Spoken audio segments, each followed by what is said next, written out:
नमस्कार दोस्तों, स्वागत है आपका वर्ल्ड वॉच पे। तो दोस्तों, बड़ी खबर निकल के सामने आ रही है कि दुनिया का सबसे बड़ा और सबसे मजबूत सैन्य संगठन नाटो में चीन घुस गया है। और यकीन मानिए, ये खबर सुनकर पूरी दुनिया में हड़कंप मच गया है। क्या अमेरिका, क्या ब्रिटेन, क्या जर्मनी, पूरे के पूरे नाटो के 31 देशों के पैरों तले जमीन खिसक गई है। इसे देखते हुए भारत से भी मदद मांगी जा रही है। उसके बारे में हम वीडियो में आगे डिस्कस करेंगे।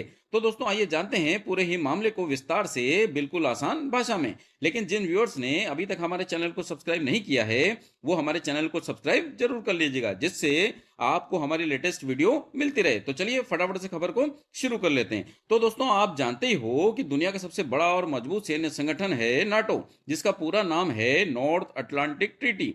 इसमें कुल 30 देश शामिल हैं और रूस यूक्रेन युद्ध के कारण हाल ही में इसमें 31वें देश को भी शामिल किया गया है, जिसका नाम है फिनलैंड। दरअसल खबर निकल के आ रही है कि जर्मनी की सेना के वो पायलट जो नाटो में भी कार्यरत थे, उन्होंने चीन से पैसे लेकर नाटो की कुछ खुफिया और टॉप सीक्रेट जानकारियां चीन को दे दी हैं। और यकीन मानिए, ये खबर सुनकर नाटो के 31 देश सकते में आ गए हैं और अपनी सुरक्षा को लेकर चिंतित हो गए हैं। दरअसल पूरा मामला कुछ इस तरह है कि जो नाटो की सेना में काम करने वाले जर्मनी के पायलट थे, वो अब नाटो से और जर्मनी की सेना से रिटायर हो चुके हैं। और जर्मनी के यही रिटायर्ड सैनिक चीन की रिक्वेस्ट पर चीन में पुराने पायलटों समेत चीन के नए पायलटों को भी ट्रेनिंग दे रहे थे। और बताया गया है कि इसी दौरान चीन ने जर्मनी के इन पायलटों को बहुत सारे पैसों का लालच दिया और बदले में नाटो से जुड़ी बहुत ही महत्वपूर्ण और टॉप सीक्रेट जानकारियां ले ली। वैसे तो जर्मनी नाटो का बहुत मजबूत सहयोगी रहा है, लेकिन चीन का रिकॉर्ड रहा है कि वो पैसे के दम पर हर देश, हर इंसान और हर चीज को अपने फायदे के लिए खरीदने की कोशिश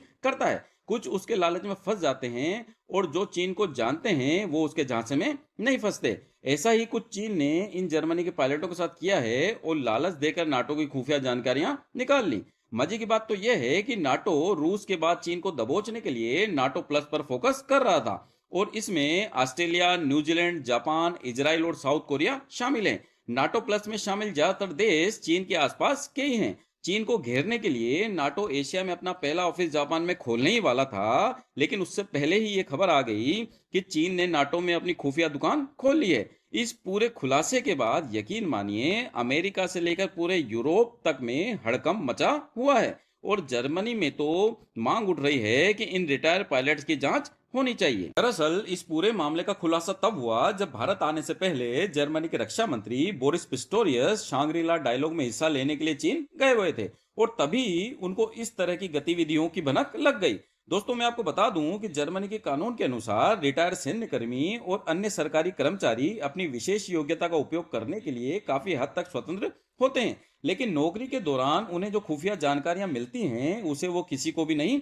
बता सकते। लेकिन जर्मनी के इन रिटायर्ड पायलट्स ने नाटो की खुफिया जानकारी चीन को बता दी और यकीन मानिए, इनमें हाईटेक हथियार से लेकर एडवांस फाइटर जेट्स तक की जानकारियां हो सकती हैं। और इस पूरे मामले में अब नाटो भारत की तरफ भी देख रहा है। इसलिए चीन को रोकने के लिए आज पश्चिम के बड़े से बड़ा देश भारत को क्रिटिकल से क्रिटिकल टेक्नोलॉजी से लेकर एडवांस से एडवांस हथियार देने के लिए तैयार खड़ा है। और तो और हाल ही में अमेरिकी संसद में एक प्रस्ताव पारित करके भारत को नाटो प्लस में शामिल करने की भी मांग की गई है, क्योंकि नाटो देश जानते हैं कि चीन को अगर एशिया में कोई रोक सकता है तो वो सिर्फ और सिर्फ भारत है। लेकिन भारत ने फिलहाल नाटो प्लस ज्वाइन करने से मना कर दिया है। आज के वीडियो में इतना ही। Thank you for watching video.